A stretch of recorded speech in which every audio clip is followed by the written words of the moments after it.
안녕하셨어요. 지혜로운 정약사입니다. 매년 환절기만 되면 반복되는 지긋지긋한 비염, 고생하시는 분들 참 많으시죠? 약을 드시면 잠시 멈추는 듯 하다가 약효가 떨어지면 또다시 반복이 됩니다. 그 원인도 잘 모르고 약을 계속 드셨는데요. 오늘 제가 그 원인을 정확하게 알려드리고 또 해결 방법까지 확실하게 알려드리도록 하겠습니다.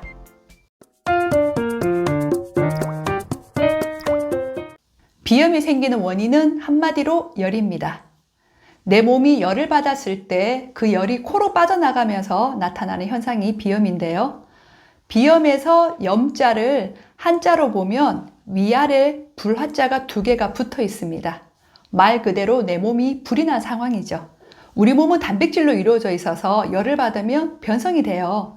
그래서 우리 조직은 열을 받았을 때 그 열을 식히기 위해서 물을 갖다 대거든요. 화상을 입었을 때 물집이 잡히는 것도 똑같아요. 그래서 이 코로 열이 빠져나가면 그 코 점막이 손상이 될까봐 그 주위에 물을 갖다 대면서 콧물이 흐르게 되죠. 우리가 굉장히 맵고 뜨거운 음식을 먹게 되면 콧물을 흘리는 것도 마찬가지입니다. 이렇게 콧물이 줄줄 나면서 또 열을 받으면 그 코 점막에 있는 혈관들이 팽창이 됩니다. 그래서 코 점막이 붓고 그래서 코가 막히게 되죠.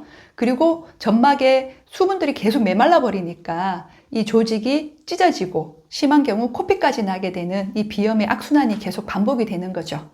그러면 이 비염이 여름에서 가을로 넘어가는 이 환절기 때 유독 심해지는 이유는 뭘까요? 우리 몸은 열이 빠져나가는 구멍들이 여러 개가 있어요. 그 중에 가장 넓은 부분이 이 피부거든요. 피부 모공을 통해서 열이 빠져나가는데 이 체온이 떨어지면 모공이 닫히죠. 그러면 열이 피부로 빠져나가는 열이 피부로 못 나가니까 다른 구멍을 찾습니다. 평소에 약해져 있던 코 점막을 향해서 열이 빠져나가면서 비염이 더 심해지는 거예요. 비염에서 해방을 하려면 열이 덜 생기게 만들거나 아니면 열이 잘 빠져나가게 해주면 되겠죠. 우리가 스트레스 받을 때 어떻게 표현을 하시죠? 아, 열받아 이러지 않으신가요? 실제로 내 몸이 열을 받는 거거든요. 우리가 열을 받으면 심장이 빨리 뛰고 호흡이 가빠지죠. 그러면서 씩씩거리면서 어떻게 되나요? 콧구멍이 벌렁거리고 입으로 뜨거운 바람이 나오면서 한숨이 막 나옵니다. 코와 입을 통해서 열이 빠져나가는 거죠. 이렇게 정신적인 스트레스도 내 몸을 열을 받게 하지만 과로나 수면 부족도 또 내 몸을 열을 받게 해요. 또 한 가지 대표적인 것이 바로 음식인데요. 그 중에서 가장 대표적인 것이 커피나 카페인 음료입니다. 우리가 열을 받는다, 스트레스를 받는다를 다른 말로 하면 교감신경 항진입니다. 이렇게 교감신경이 항진되면 우리 몸은 각성 상태, 긴장 상태가 되죠. 아침에 커피를 마시는 이유가 딱 잠에서 깨서 정신을 차리고 일을 하기 위해서 아닌가요? 이렇게 교감신경을 항진시키면서 내 몸에 열을 주기도 하고 또 커피는 이뇨작용이 있죠. 열을 받게 되면 수분이 메말라 버리잖아요. 근데 이 이뇨작용으로 인해서 내 몸의 수분을 더 메말려 버리는 거죠. 술과 매운 음식은 당연히 열을 줄 거고요. 그리고 밀가루 음식이나 닭고기도 열을 주는 음식입니다. 그리고 우유나 유제품, 그리고 튀긴 음식들은 염증을 일으키는 대표적인 음식들이죠. 비염 있는 분들 전날 과음을 하셨거나 아니면은 야식을 많이 드셨을 때 밤새 코가 막혀서 숨쉬기조차 힘들었던 경험들 꽤 있으시죠? 이런 음식에 의해서 내 몸이 열을 받으면서 비염은 더 심해지니까 최대한 이런 음식들은 좀 자제를 하시고요. 내가 노력한 만큼 비염은 치료가 됩니다. 그리고 비염 있는 분들은 열을 받아도 속으로 꾹꾹 누르고 있는 분들 많으세요. 이렇게 열을 속으로 계속 담아두게 되면 염증은 더 심해지잖아요. 그래서 속을 좀 드러내시는 것이 좋습니다. 대화를 많이 하거나 명상을 해보시는 것도 아주 좋은 방법이 되고요. 그리고 또 하나는 핸드폰의 과다 사용이 비염을 더 악화를 시켜요. 이런 핸드폰의 전자파들은 코 안에 있는 섬모의 운동을 느리게 하는데요. 이 코 안에 있는 섬모는 코 안의 온도를 조절해주고 청소를 해주는 역할을 하거든요. 근데 이게 이제 운동이 더디게 되면서 코 안의 온도가 올라가서 세균 번식이 쉬워지고요. 그리고 안에 있는 독소나 찌꺼기들을 잘 청소를 못하니까 더 염증을 일으키는 환경으로 바뀌게 되는 거죠. 이미 열이 많이 생겼다면 이 열이 잘 빠져나가게 해야 되겠죠. 우리 인체에 열이 빠져나가는 배출 경로는 크게 세 가지로 봐요. 첫 번째는 대소변, 그리고 두 번째는 피부, 땀을 통해서 배설이 되죠. 세 번째는 호흡입니다.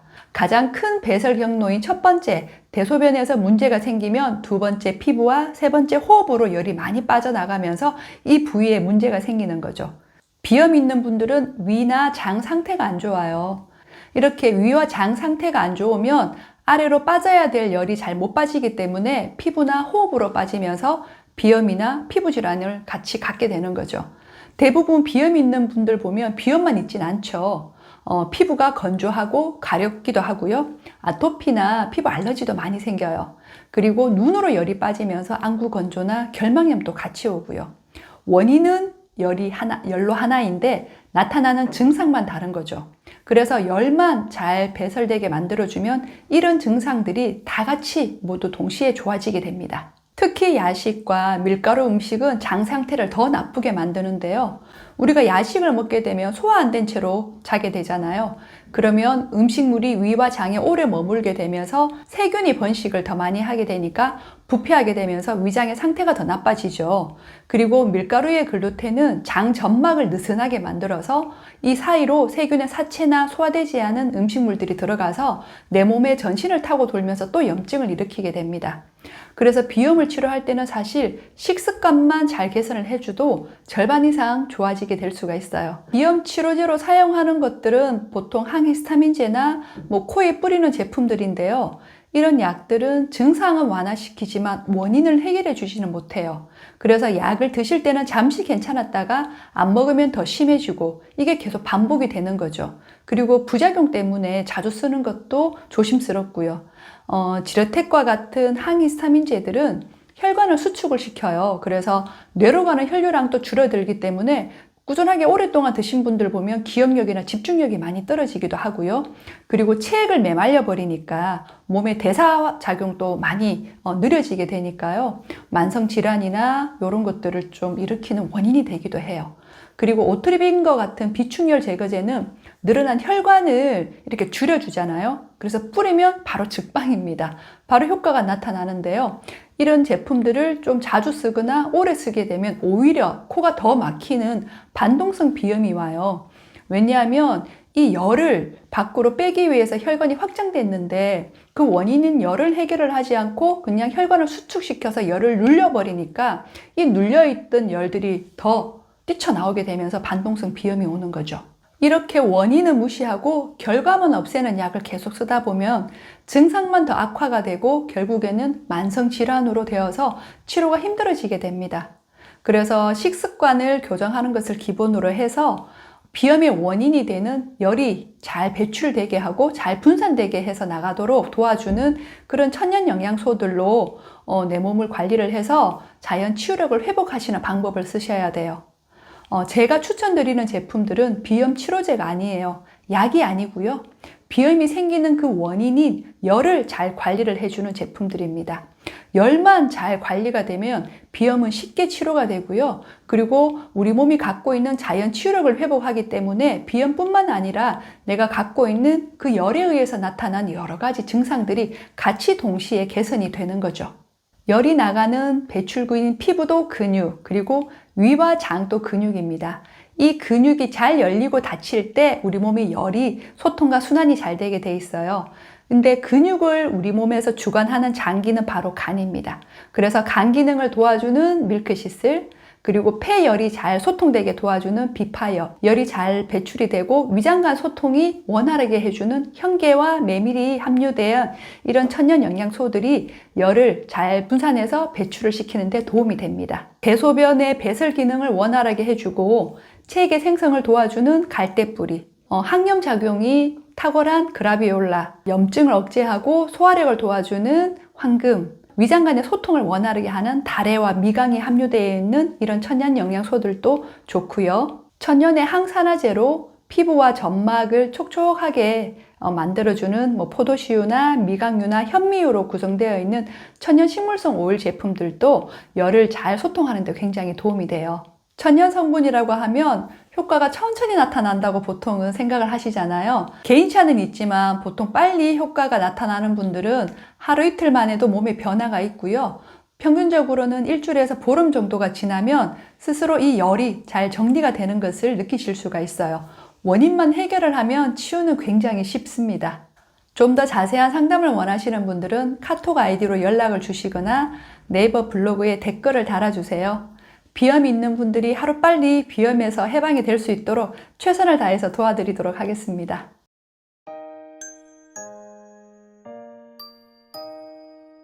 오늘 비염에 대한 정보 많이 도움이 되셨나요? 병을 이기는 가장 좋은 방법은 습관을 바꾸는 것입니다. 그 습관이 내 병을 만들었으니까요. 제가 오늘 알려드린 방법 중에서 사소한 거 하나라도 오늘부터 실천을 하셔서 미래에는 좀 더 건강하셨으면 좋겠습니다. 오늘 지혜로운 정리학사 이것으로 마치고요. 봐주셔서 너무너무 감사하고 고맙습니다. 다음에 또 뵐게요.